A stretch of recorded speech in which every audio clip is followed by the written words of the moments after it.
saat tinggal berhadapan denganmu, memandang wajahmu, Yesus kekasih jiwaku. Bawa daku erat dalam pelukanmu, menikmati kasih dan indahnya hadiratmu.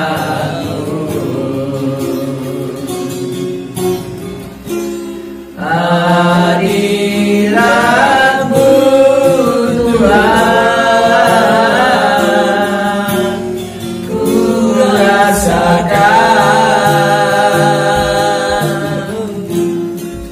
kekudusan-Mu Bapa, penuhiku.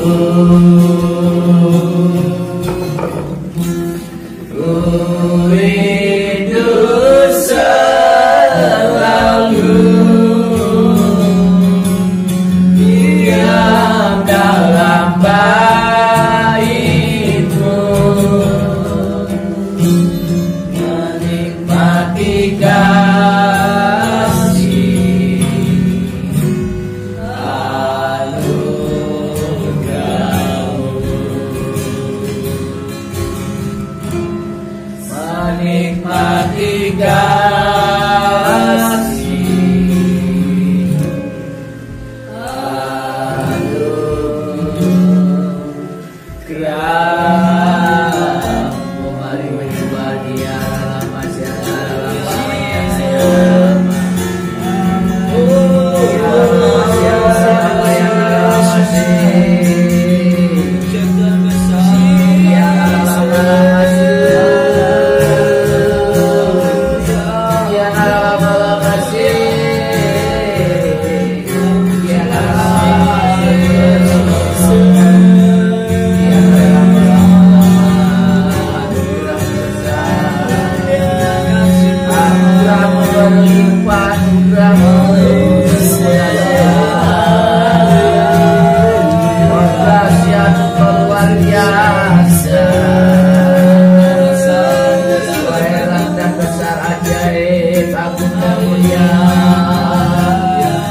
keajaiban kuasa karuniasi melimpah atas kami Tuhan. Dia adalah malam masih adalah malam masuk suara malam masih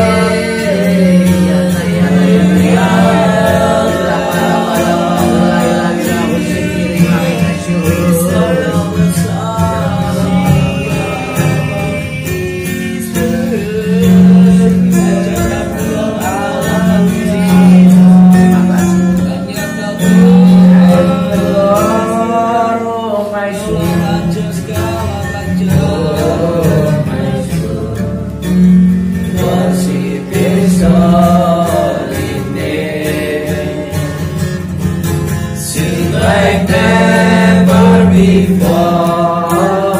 Oh my soul, I worship Your holy name. I worship Your holy name. Ya saya doa untuk acara ini. Terima kasih Tuhan pada malam hari ini.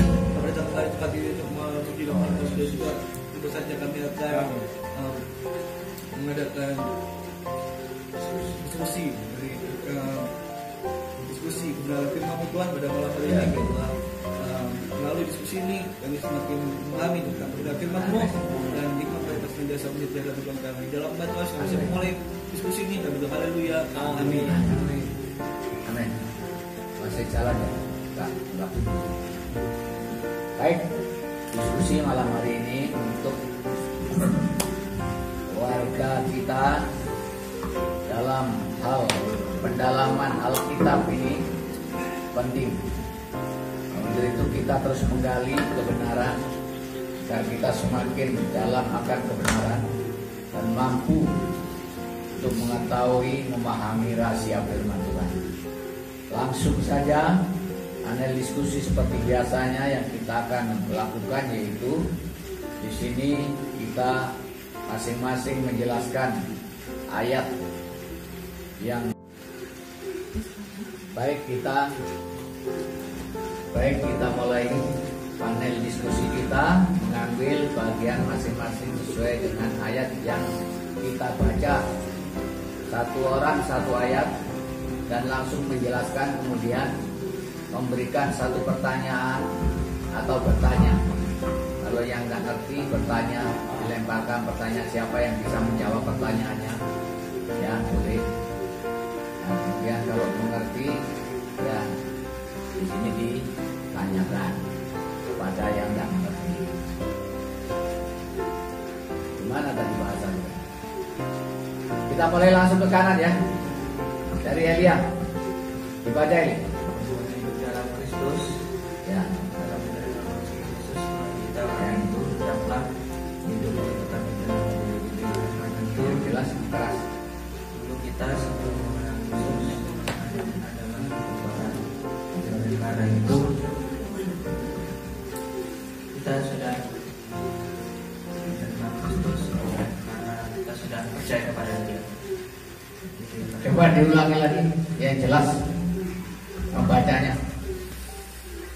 Ayo diulangi lagi. Oleh karena itu kita sudah mengenal Bukan ini loh, kepenuhan hidup di dalam Kristus, dibaca lagi maksudnya. Ayat yang ke-6. kepenuhan hidup dalam Kristus. Kamu telah menerima Kristus Tuhan kita, karena itu hendaklah hidupmu tetap di dalam Dia. Jadi Jelaskan. kita sudah menerima Kristus oleh karena kita sudah percaya kepada Dia. Dia sudah menyelamatkan kita jika kita jatuh ke dalam dosa. Oleh karena itu hendaklah hidup kita berada tetap di dalam Dia.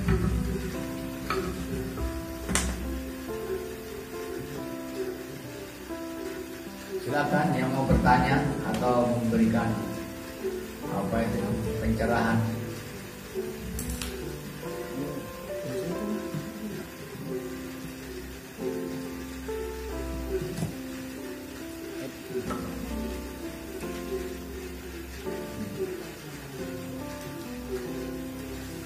Siap-siap untuk menerima jawaban nih.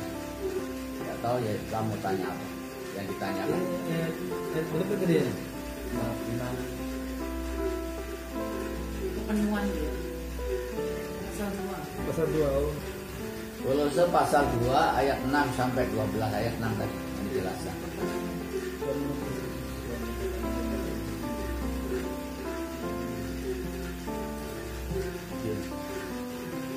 Ini nah itu bagaimana untuk tetap berakar di dalam Kristus dan untuk hidup di dalam Dia. Pertanyaannya. Yaitu pertanyaannya bagaimana untuk tetap berakar di dalam Kristus dan hidup di dalam Kristus. Ayo silakan. Ini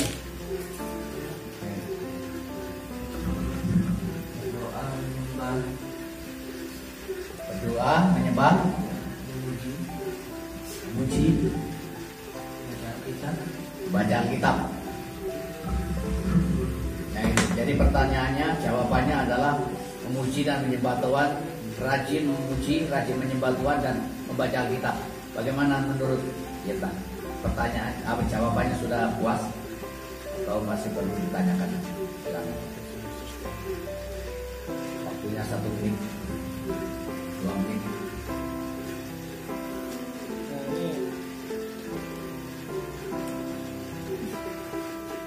Jadi kamu telah menerima Kristus Yesus Tuhan kita, karena itu hendaklah hidupmu tetap di dalam Dia. Ya, Apa?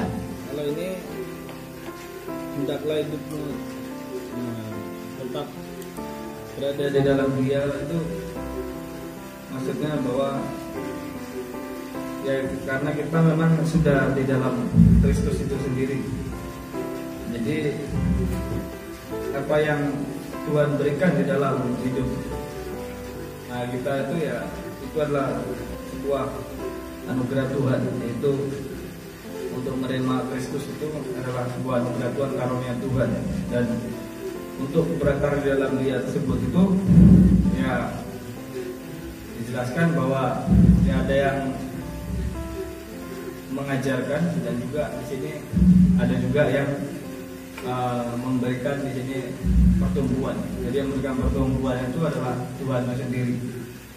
Nah, untuk tetap dalam Dia hanya Roh Kudus yang di sini bisa menolong atau menuntun, memimpin dalam kehidupan orang tersebut. Bagaimana dengan jawabannya tadi? Membaca, memuji, dan rajin menyembah Tuhan. Ya, kalau untuk membaca firman Tuhan itu adalah sebuah untuk knowledge, pengetahuannya. Jadi kita di dunia ini perlu pengetahuan. Jadi yang di dalam apa yang pengetahuan, terutama pengetahuan di dalam kasih dan pertumbuhan. Karena orang akan bertumbuh di dalam kasih. Jadi tanpa kasih orang tidak akan bertumbuh. Nah itu jadi Rasul Paulus pernah mengatakan bahwa hendaklah kamu bertumbuh di dalam kasih yang daripada Tuhan. Jadi karena kita sudah berakar dalam kasih yang daripada Tuhan, ketika kita melihat Alkitab atau Injil tersebut dan mempelajarinya, itu adalah sebuah ya kasih Tuhan intinya di dalam Alkitab ini, dan mengerti tentang kemurahan secara knowledge-nya dan pembelajarannya. Terus baca Alkitab itu perlu dan? Nah, untuk baca Alkitab itu perlu untuk melihat dalam pengetahuan, untuk di sini knowledge atau pengetahuan dalam hikmat tersebut. Karena kalau kita melihat sesuatu, sama kita kalau megang gitar atau megang musik, kalau kita tidak pegang, kita tidak akan tahu ini bentuknya gimana. Sama juga dengan Alkitab juga begitu. Jadi Injil yang kita lihat itu atau kita baca atau pelajari itu akan melihat juga tentang, jadi intinya secara singkat apa penjelasannya? Secara singkat tentang pertumbuhan tersebut di dalam ya, hikmat itu yang daripada Tuhan. Pertumbuhan, maksudnya pertumbuhan Ya. tetap bertumbuh di dalam Kristus itu dengan cara apa? Dengan cara belajar dari apa yang ada di dalam hidup, dan juga belajar di dalam apa yang ada di dalam Injil tersebut.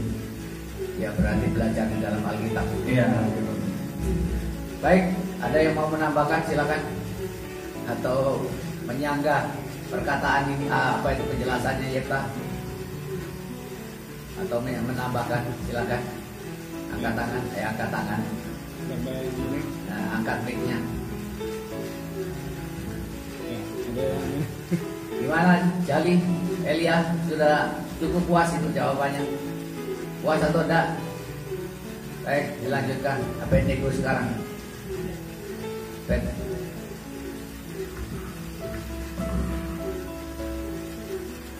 Ayat yang ke-7. Hendaklah kamu berakar di dalam Dia dan dibangun di atas Dia. Hendaklah kamu bertambah teguh dalam iman yang telah diajarkan kepadamu, dan hendaklah hatimu melimpah dengan syukur. Jadi ketika kita sudah berada di dalam Yesus Kristus, atau lebih tepatnya kita penuhan di dalam Yesus Kristus, maka hidup kita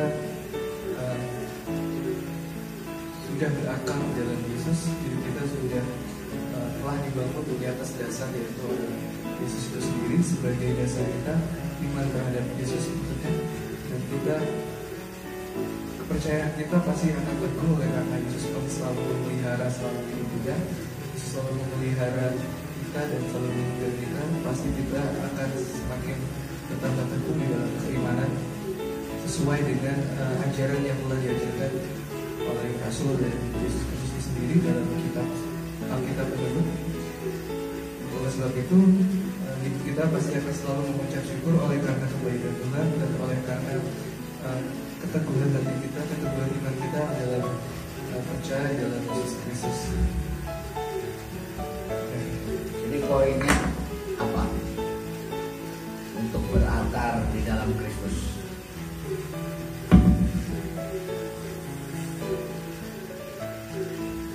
Ini ada perintah dari Rasul Paulus, hendaklah kamu berakar di dalam Dia dan dibangun di atas Dia.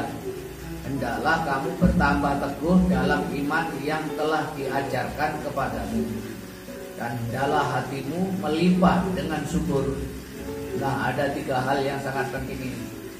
Bagaimana kita bisa mencapai atau mendapatkan apa yang dikatakan Rasul Paulus ini? Itu pertanyaannya. Silakan. Ada tidak penjelasannya atau yang lain menolong menjelaskan? Silakan. Nah, ini ada kaitannya dengan yang di atas. Silakan yang mau apa menjelaskan. Ya. Jadi pertanyaannya bagaimana pertanyaannya? Pertanyaannya, hendaklah kamu berakar, ini penjelasannya. Kemudian hendaklah kamu bertambah teguh. Yang kemudian yang terakhir di ini juga menjelaskan, ya, bertambah teguh dalam iman. Ya, diajarkan kepadamu, dan hendaklah hatimu berlimpah dalam syukur. Ini kan satu kalimat perintah sebenarnya kan. Jadi Rasul Paulus ini memerintahkan dalam hal ini, tapi Rasul Paulus ini belum membuka, yaitu syarat-syarat kiat-kiatnya untuk menjadi teguh, menjadi berakar dan berlimpah di dalam Kristus. Bagaimana?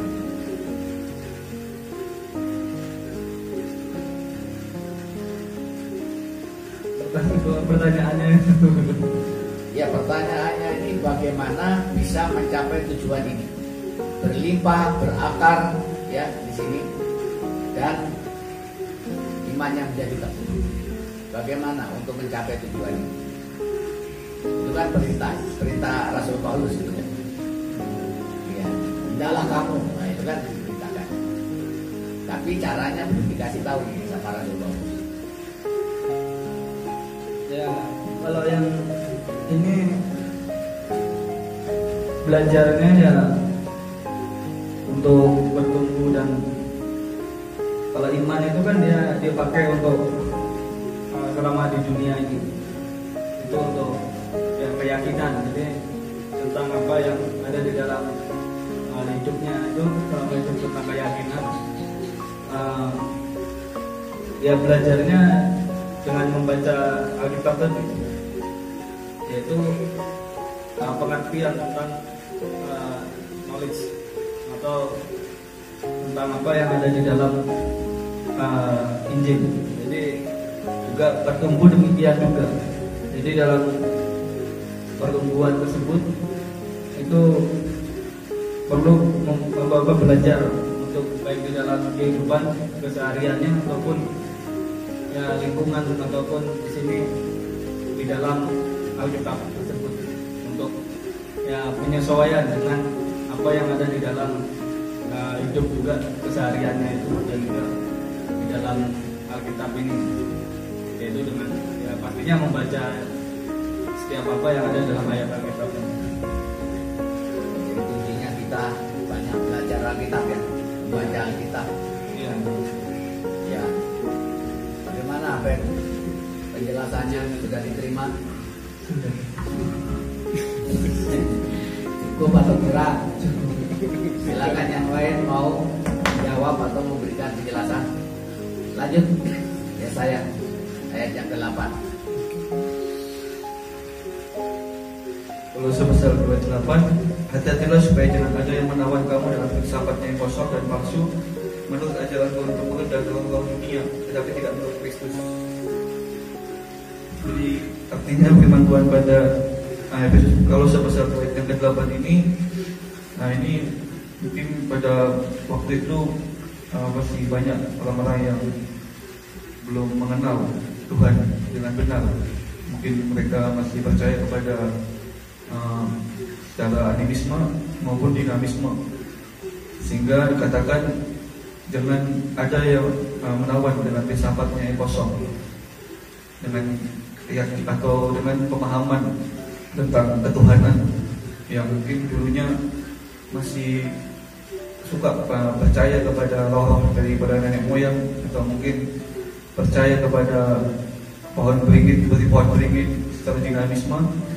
Nah, itu adalah filsafat yang kosong atau pemahaman tentang Tuhan yang tidak benar, yang dikatakan diajarkan secara turun-temurun, dan itu tidak menurut daripada ajaran Kristus. Padahal ajaran Kristus yang sudah jelas bahwasanya tentang Dia sebagai Tuhan dan Juru Selamat bagi orang-orang Kristen atau bagi orang-orang yang percaya. Oleh karena itu di sini Rasul Paulus menegaskan bahwasanya hati-hatilah supaya hal yang dulu lagi itu jangan terjadi lagi, karena dia sekarang pada waktu itu dia mengajarkan yang orang-orang yang baru percaya kepada Kristus sudah mengenal Kristus, supaya jangan lagi memahami tentang kepercayaan yang lama lagi, karena sudah ada di dalam Kristus, sudah diselamatkan di dalam Kristus. Ini yang menambahkan. Jadi intinya apa? Intinya nasihat Rasul Paulus ini apa? Intinya di sini tidak lagi percaya atau tidak lagi meyakini tentang ajaran yang lama lagi atau yang ada di dalam dunia ini, karena itu semua dikatakan sudah dibebaskan. Kalau sudah yang menawan itu sudah dibebaskan. Seperti kutub nenek moyang, seperti keyakinan itu sudah dibebaskan. Maksudnya jangan terpengaruh gitu ya dengan ajaran yang lama itu. Iya. Silakan yang lain mau menambahkan atau mau memberikan penjelasan. Konten lalan.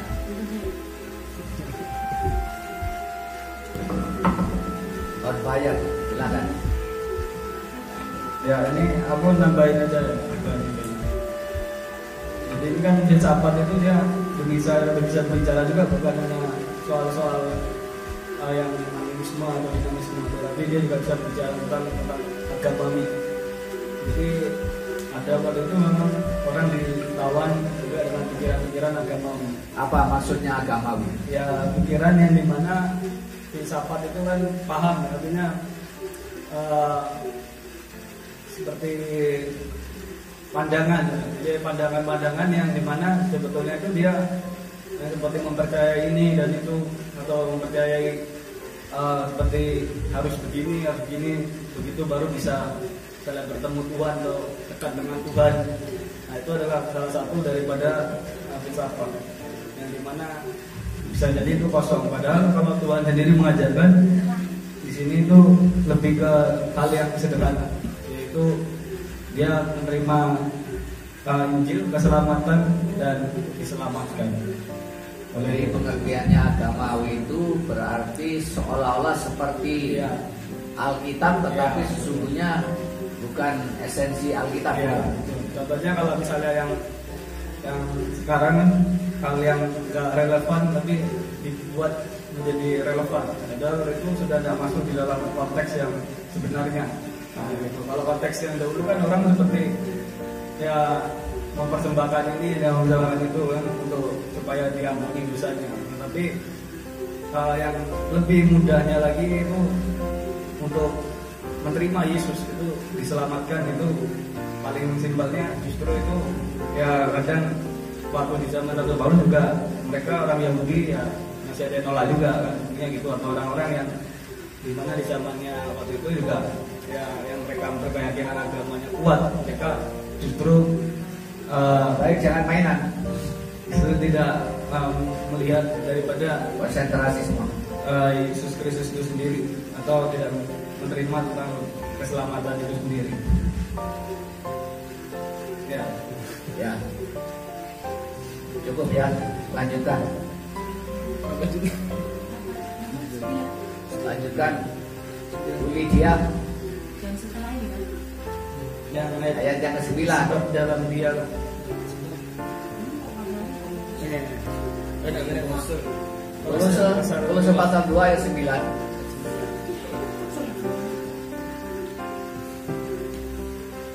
Sedikit ini, cuma beberapa kata terus. Ya, sebab dalam dialah yang secara jasmani yang seluruh pertemuan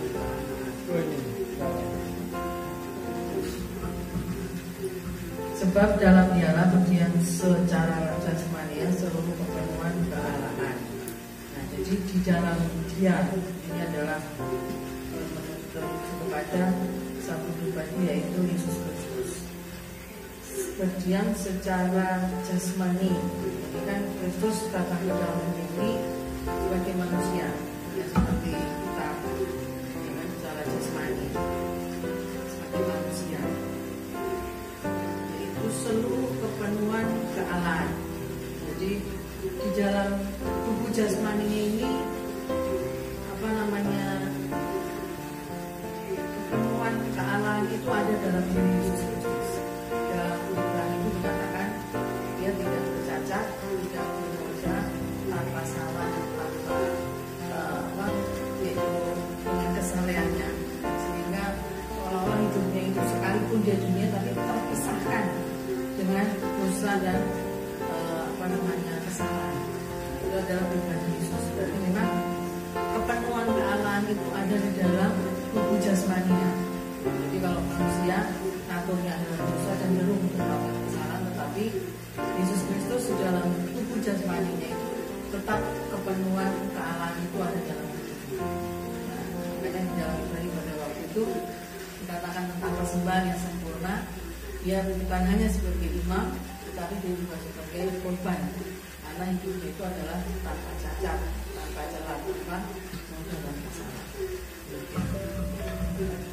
Yang dimaksud ini ya, pertanyaannya yang dimaksud diam secara jasmania itu seluruh kepenuhan Allah.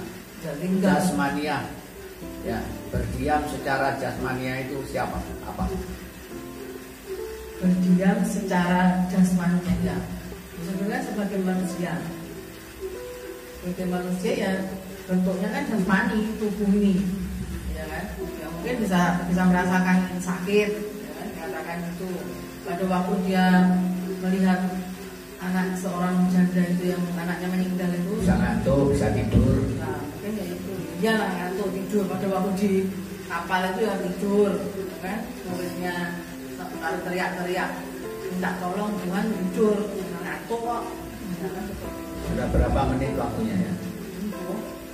Nah, terus ya, jadi seperti itu adalah kepenuhan, tetapi kepenuhan kealahan itu tidak hilang atau tidak berkurang, tetap penuh karena memang dia adalah Allah 100%, tapi juga manusia, tapi tanpa dosa, tanpa salah. Apa bedanya kepenuhan Allah dengan kepenuhan Roh Kudus? Dipenuhi dengan Roh Kudus. Tak ada itu kepenuhan Roh Kudus kan? Penuhi Roh Kudus di dalam Alkitab. Manusia, ya, manusia. Pada waktu itu kan ini Tuhan. Jadi Allah, maksudnya Yesus Kristus ini dipenuhi Roh Kudus atau dipenuhi Allah? Dia itu Allah sendiri. Nah, ya ini pada ayat ini yang dimaksud. Sekarang manusia. Yesus ini dipenuhi Allah atau dipenuhi Roh Kudus? Dipenuhi Allah, dipenuhi Roh Kudus. Nah, dia sendiri itu Allah. Terus? Ya, memang Roh Kudus itu berasal dari dia. Ya, jadi dipenuhi apa? Ini kan Roh Kudus sama dengan Roh Allah. jadi dipenuhi Roh Kudus juga yang dimaksud di sini. Kepenuhan Allah, kepenuhan Roh Kudus juga. Silakan yang mau menambahkan, yang mau tanya juga. Kalau mau di beruntung pertanyaan, silakan yang mau tanya dicat-cat biar konsentrasi, biar nggak ngantuk tidur terus. Kasih pertanyaan yang susah-susah.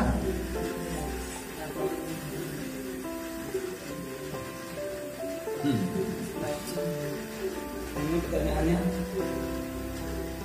Sebab dalam dialah berdiam secara jasmania. Kalau jasmania kan tubuh berarti. Ya. seluruh kepenuhan kealahan. Nah itu apa maksudnya itu? Apa dia jasmania itu berbicara tentang seluruh hal yang tubuh rohani juga dan tubuh yang jasmani, atau tubuh yang jasmani saja? Maksudnya tubuh jasmani ya.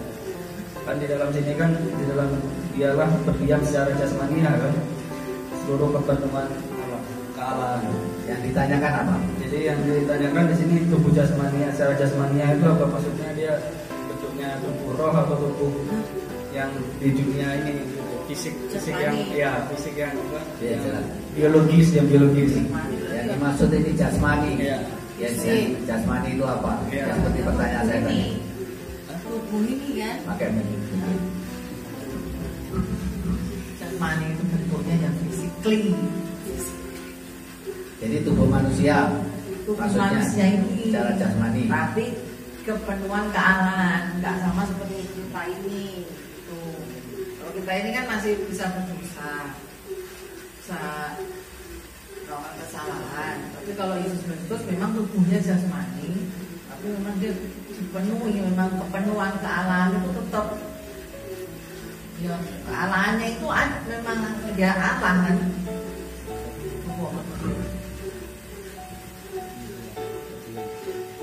Silakan yang mau membantu, menolong, memberikan penjelasan.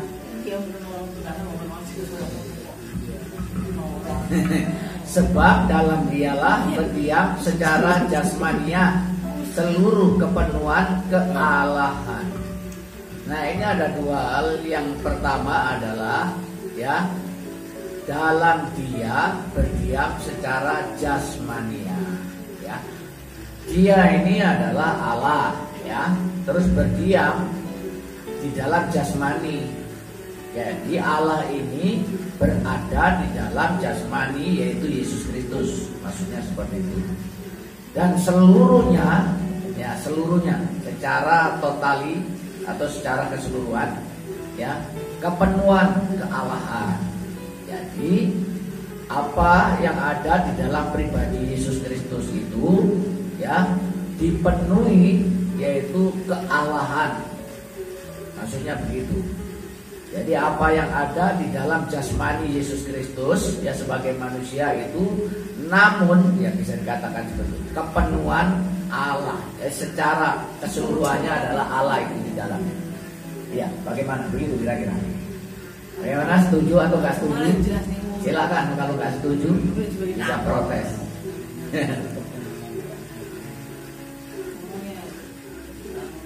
Bagaimana? Ya, kalau ini ya sudah tepatnya memang ya ada yang ngomongnya menjelma, tapi bukan menjelma ya. Menjelma itu Jadi ya orang kan memang hal yang apa misalnya mustahil karena orang tanpa dilahirkan tanpa biologis dia bisa ada, bisa lahir. Jadi ya, ini keilahian itu ya berbicara sesuatu yang mustahil gitu. Tapi di sini ada gitu. Nah, itulah Yesus tadi. Yang dimaksud apa? Ya itu karena itu kan kealahan itu ya sesuatu yang mustahil bagi manusia itu. Karena itu bagi Yesus tidak mustahil karena dia adalah kepenuhan kealahan gitu kan. Memang dia Allah. Ya, jadi dan dipenuhi Allah. Ya, jadi itu hal yang mustahil bagi manusia. Ini artinya kan jasmani, ya kan? Jasmaninya Yesus. Ya. Tapi di dalamnya kepenuhan dengan Allah, dipenuhi dengan Allah, begitu kan? Ya. Jadi ada tubuh jasmani dan ada tubuh Allah, maksudnya rohani. Jadi ada roh Allah di dalamnya gitu. Ya, itu seperti nama Yesus itu kan dia sebenarnya nama yang diurapi, artinya di situ dia pakai nama itu untuk di tubuh yang jasmani itu karena sudah diurapi nama itu. Karena dia mengatakan Yesus itu yang diurapi itu lagi untuk menjadi ya korban penyelamat gitu. Ya. Baik, lanjutkan sekarang ayat yang ke-10. 10 ya. Ayat yang 10, dan kamu telah dipenuhi di dalam Dia, dialah kepala semua pemerintah dan penguasa. Ya, artinya bahwa di sini kita di dunia ini seperti yang pernah kita dengar bahwa kita bukan diberi tentang meminta, tetapi kita diberi tentang puasa.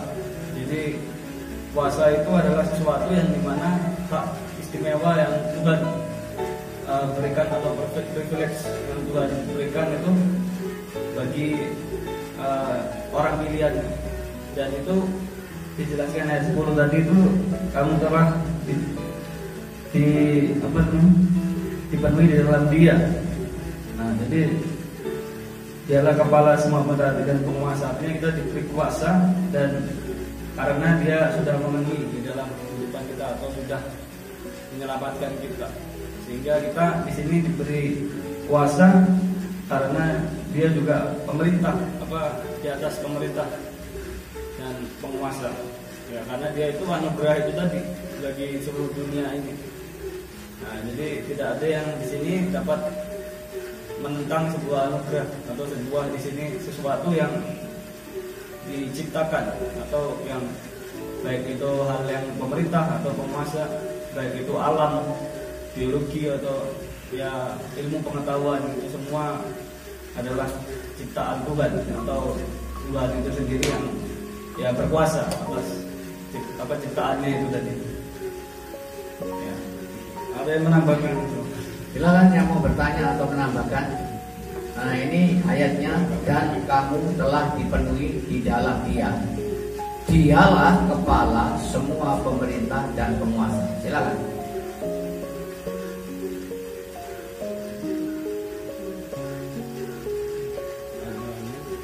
Silakan yang mau bertanya apa, berikan penjelasan, boleh menambahkan.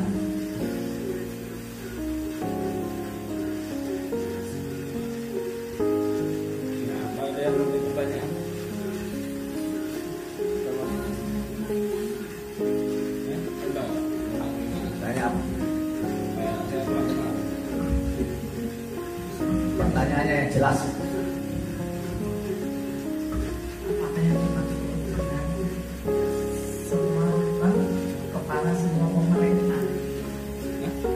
Kepala semua pemerintah. Apa yang dimaksud dengan kepala pemerintah dan penguasa? Nah, begitu pertanyaannya. Silakan jawab. Ya, kalau di dunia ini kita sebagai manusia punya peradaban. Jadi peradaban itu ada pemerintahan, ada negara, dan juga ada institusi. Nah, itu kalau institusi contohnya itu penegak hukum, itu sebuah aparat, itu juga pemerintah.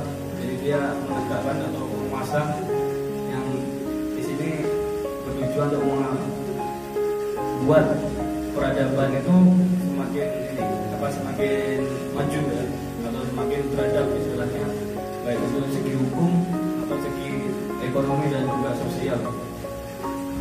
Nah, itulah dimana Yesus di atas semua itu. Bahkan Yesus sendiri pernah ditanya oleh raja Roma, gubernur ya, di mana kerajaan. Yesus sudah menjawab apa? Yaitu kerajaan itu bukan di dunia ini, tetapi kerajaannya itu ada di surga sana. Nah, mengapa demikian? Yesus tidak bawa pedang ke dunia ini. Ya, beda Tuhan zamannya dulu, dia bisa murka, jadi bisa melakukan di sini murka atas dasar di sini bagi manusia atau bagi sebuah kerajaan. Tetapi Yesus telah lahir ke dunia ini, dia hanya pemerintahan itu berbicara tentang bentuknya, penguasa itu bentuknya bukan seperti yang di dunia ini, tetapi dia membawa damai, ya membawa sesuatu yang tidak bisa pemerintah atau dunia ini kerjakan secara sempurna. Dia bisa memberikan yang sempurna, yaitu di dalam hidup setiap orang. Ya. Itu tadi jawabannya. Baik ya, kita cukup untuk diskusi kita. Hasilnya yang pertama yaitu di sini ayat yang pertama, hasilnya Kristus kamu ya ini ya, kau tak kepenuhan hidup dalam Kristus, dan kamu telah menerima Kristus Yesus Tuhan kita. Karena itu adalah hidupmu tetap di dalam Dia. Jadi ini satu bentuk kepastian di dalam kehidupan orang-orang Kristen, ya. Jadi mempunyai keyakinan dan keimanan yang pasti dan tidak bisa berubah dan tidak bisa diubah oleh siapapun, ya itu. Nah, ayat yang ketujuh mengatakan hendaklah kamu berakar di dalam Dia dan dibangun di atas Dia. Hendaklah kamu bertambah teguh dalam iman yang telah diajarkan kepadamu, dan hendaklah hatimu melimpah dengan syukur. Ya, jadi ini ketetapan di dalam iman dan keyakinan terhadap Yesus Kristus. Ini adalah sesuatu yang mutlak bagi kita, ya. Dan kemudian kelimpahan dalam hal damai sejahtera ini yang membuat kita bersyukur. Jadi orang yang tidak berdamai sejahtera tidak akan bisa bersyukur, tetapi orang yang berlimpah dengan damai sejahtera pasti bersyukur dalam situasi kondisi apapun yang dihadapi, yang dialami. Kemudian ayat yang ke-8 mengatakan di sini tadi penjelasannya, hati-hatilah supaya jangan ada menawan kamu dengan filsafatnya yang kosong dan palsu menurut ajaran turun-temurun dan roh-roh dunia, tetapi ya tidak menurut Kristus. Ya, ini yang dijelaskan Yesaya tadi, bahwa di sini adalah satu nasihat yang sangat penting di sini, bahwa memang kita sudah berada di dalam Yesus Kristus. Apa yang ada di dalam hati dan pikiran kita, konsen penuh, ya hanya kepada Yesus Kristus saja, tidak ada yang lain. Ya, ini yang diminta oleh Rasul Paulus. Ya, tetapi memang seperti itu halnya. Karena apa? Keyakinan dan keimanan itu tidak bisa digeser dan tidak bisa dirubah dengan situasi apapun dan kondisi apapun. Ya, tapi ada yang menyangga, kenapa kok ada orang yang murtad dan lain sebagainya. Nah, itu sesuatu yang perlu dilihat dari kedalamannya. Kedalamannya apa? Ya, orang yang murtad itu kan perlu pengajaran, pendidikan, perlu ya pembinaan secara rohani, secara mutlak. Jadi mereka yang sudah dibina secara rohani, secara mutlak, ya mungkin ya pembinaan secara baik, mereka tidak akan murtad lagi. Ya, mereka maksudnya tidak akan meninggalkan. Mereka bukan meninggalkan Tuhan. Yang murtad itu bukan meninggalkan Tuhan, tapi meninggalkan agama. Tuhan tetap bersama dia, Yesus tetap bersama dia. Ya, tetapi dilupakan sama dia.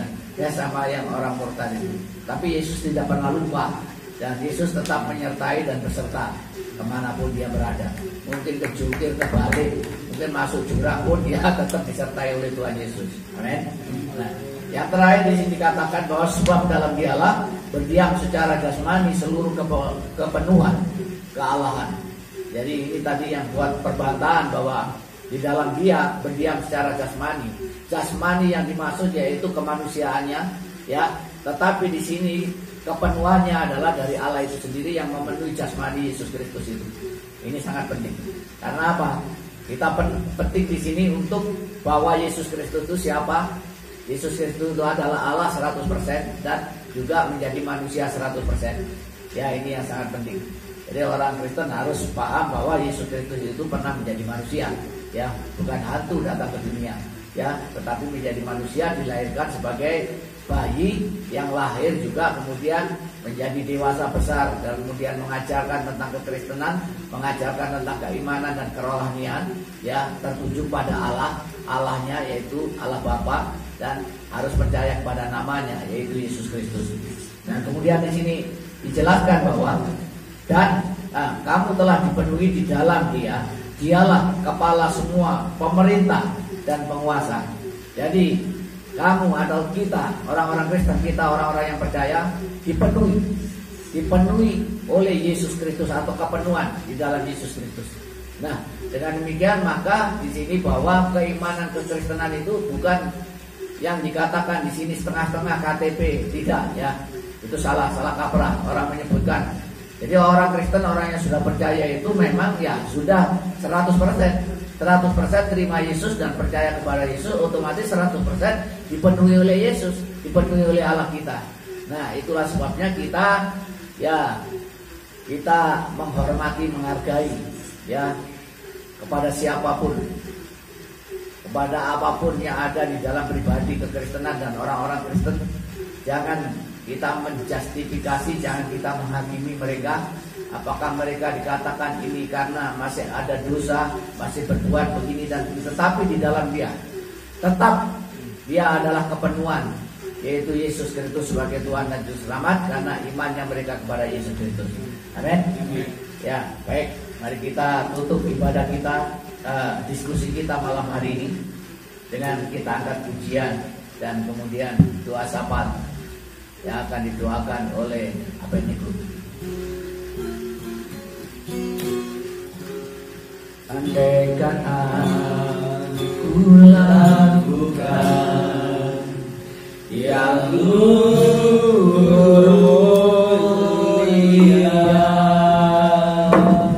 jika tanpa kasih cinta hamba tak berguna.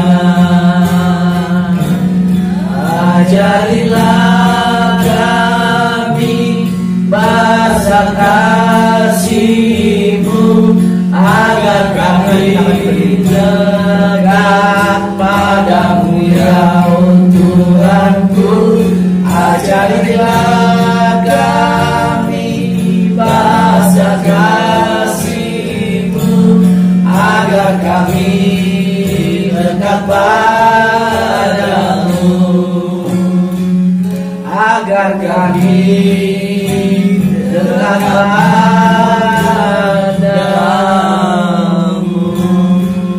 Silakan doa syafaat. Selamat berdoa bagi kami Tuhan pada malam hari ini. Saksikan kami sudah jalankan ibadah kaum tadi. Amin.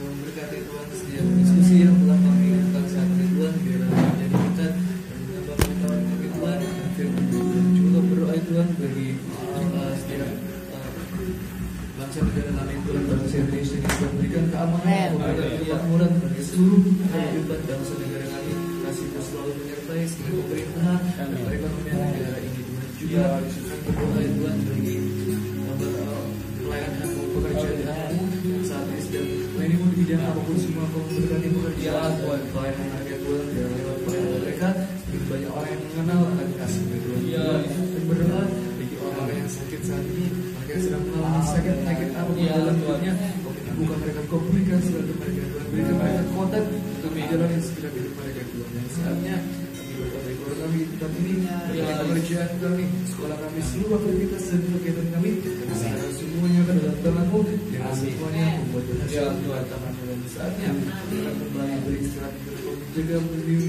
kami, berikan kami kekuatan untuk beraktivitas kembali di dalam Tuhan Yesus Kristus. Haleluya. Amin. Mari kita mengangkat tangan kita dan terimalah damai sejahtera sukacita. Terimalah hormat, kemuliaan, kebaikan, kebajikan dan kekayaan dan segala kelimpahan bagi kita semua. Diberkati berbagai usaha dan pekerjaan, aktivitas kita dan semua apa yang kita kerjakan berhasil dan beruntung. Yang percaya katakan amin. Tuhan memberkati sih. Foto sih ya hari ini. Duduk sih. Nah, gue sih mau duduk sih. Buat Amel. Sampeyan ya.